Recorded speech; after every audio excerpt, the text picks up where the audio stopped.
I was initially elected to the bench in November of 2016, but the judiciary here in Harris County has changed completely, and that's because of you all. Exercising your right to vote and making sure that your voice gets heard. So that's very, very important. Please continue to do that. Amen.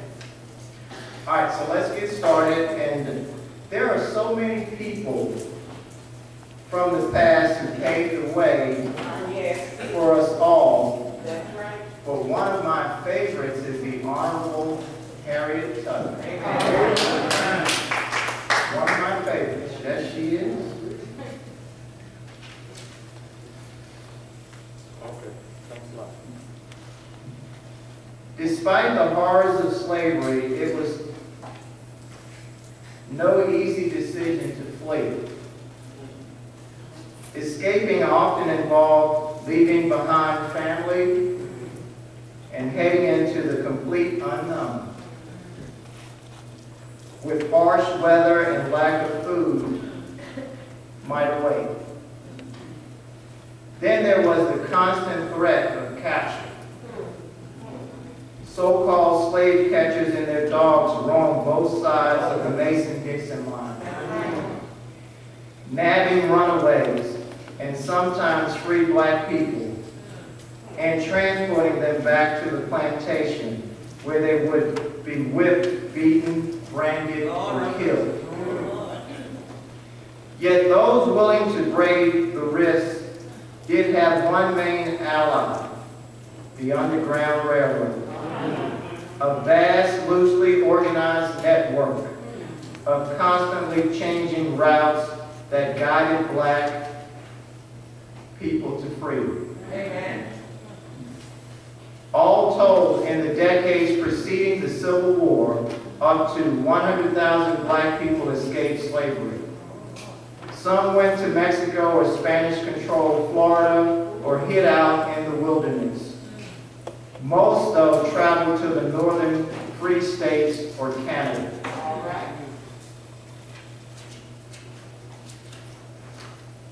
Harriet Tubman was an escaped enslaved woman who became a conductor on the Underground Railroad, leading enslaved people to freedom before the Civil War. Right. And all while carrying a bounty on her head. But she was also a nurse, a Union spy, and a woman's suffrage supporter. Tubman is one of the most recognized icons in American history, and her legacy has inspired countless people from every race and background. Harriet Tubman was born around 1820 on a plantation in Dorchester County, Maryland. Harriet had 8 brothers and a sister, but the realities of slavery eventually forced many of them apart, despite attempts to keep the family together. When Harriet was 5 years old, she was rented out as a nursemaid where she was whipped when the baby cried, leaving her with permanent emotional and physical scars.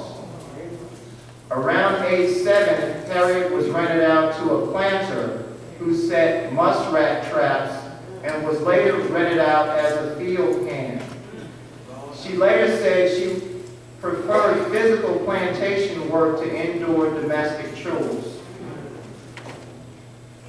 Harriet's desire for justice became apparent at age 12 when she spotted an overseer about to throw a heavy weight at a fugitive. Harriet stepped between the enslaved person and the overseer. The weight struck her in the head. She later said about the incident, "The weight broke my skull." They carried me to the house all bleeding and fainting. All right. I had no bed, no place to lie down on at all, and they laid me on the seat of the loom, and I stayed there all day and the next. Harriet's good deed left her with headaches and a head injury for the rest of her life, causing her to fall into a deep sleep at random. She also started having vivid dreams and and hallucinations, which she often claimed were religious visions. Her infirmity made her unattractive to potential slave buyers and renters. Around 1844, Harriet married John Tubman, a free black man who changed her last name from Ross to Tubman. The marriage was not good, and the knowledge that the two of her brothers, Ben and Henry, were about to be sold provoked Harriet to plan an escape. On September 17, 1849, Harriet, Ben, and Henry escaped their Maryland plantation. The brothers, however, changed their minds and went back. With the help of the Underground Railroad, Harriet persevered and traveled 90 miles north to Pennsylvania and freedom. Tubman found work as a housekeeper in Philadelphia, but she wasn't satisfied living free on her own. She wanted freedom for her loved ones and friends, too. She soon returned to the South to lead her niece and her niece's children to Philadelphia via the Underground Railroad. At one point, she tried to bring her husband, John, north, but he remarried and chose to stay in Maryland with his new wife. Yes. But she persevered. The 1850 Fugitive Slave Act allowed fugitive and freed workers in the North to be captured and enslaved. This made Harriet's role as an Underground Railroad conductor much harder and forced her to lead enslaved people further to the north. Canada, traveled at night, usually in the spring or in the fall when the days were short. Over the next 10 years, Harriet befriended other abolitionists such as Frederick Douglass, Thomas Garrett, and Martha Coffin Wright, and established her own Underground Railroad. Nevertheless, it is believed Harriet personally led at least 70 enslaved people to freedom, including her elderly parents, and instructed dozens of others on how to escape on their own. She claimed, "I never ran my train off the track and I never lost a passenger." When the Civil War broke out in 1861, Harriet found new ways to fight slavery. She was recruited to assist fugitive enslaved people at Fort Monroe and worked as a nurse and a cook. Harriet used her knowledge of herbal medicines to help treat sick soldiers and fugitive enslaved people. In 1863, Harriet became head of an espionage and scout network for the Union Army. She provided crucial intelligence to Union commanders about Confederate Army supplies and troops, and helped liberate enslaved people to form black Union regiments. Though just over 5 feet tall, she was a force to be reckoned with, although it took her over 3 decades for the government to recognize her military contributions and award her financially. After the Civil War, Harriet settled with family and friends on land she owned in Auburn, New York. She married former enslaved man and Civil War veteran Nelson Davis in 1869, and they adopted a little girl named Gertie a few years later. The head injury she suffered in her youth continued to plague her, and she endured brain surgery to help relieve her symptoms. But her health continued to deteriorate and eventually forced her to move into her namesake rest home in 1911. Pneumonia took Harriet Tubman's life on March 10, 1913, but her legacy lives on. Schools and museums bear her name, and her story has been revisited in books and movies and documentaries. Tubman even had a World War II Liberty ship named after her, the SS Harriet Tubman.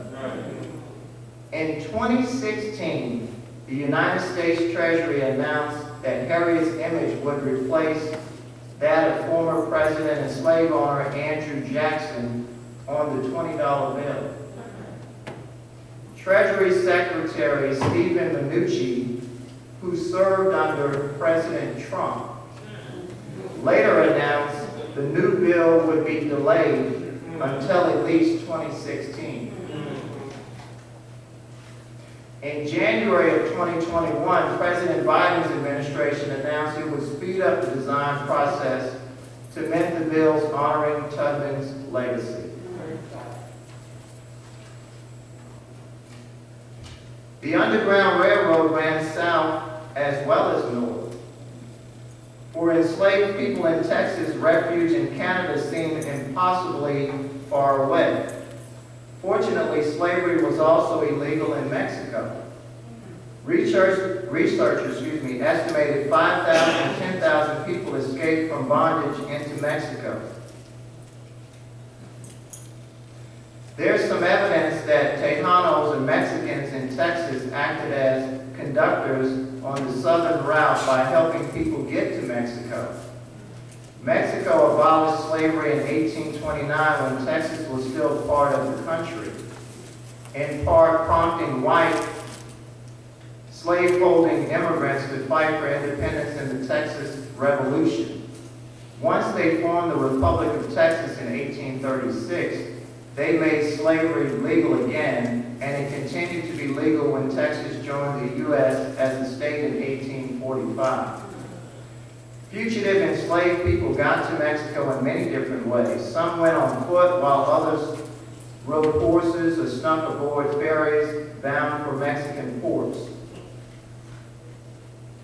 Slaveholders knew that enslaved people were escaping to Mexico, and the U.S. tried to get Mexico to sign a fugitive slave treaty, just as the Fugitive Slave Act of 1850, and compel free states to return escapees to the South.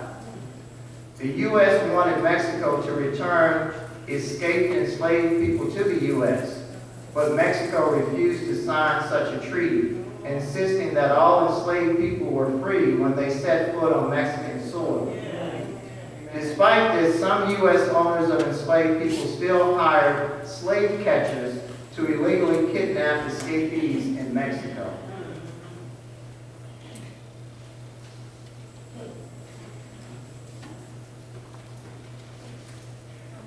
Thank you so much, church family, and again, God bless Harriet Tubman. Thank you.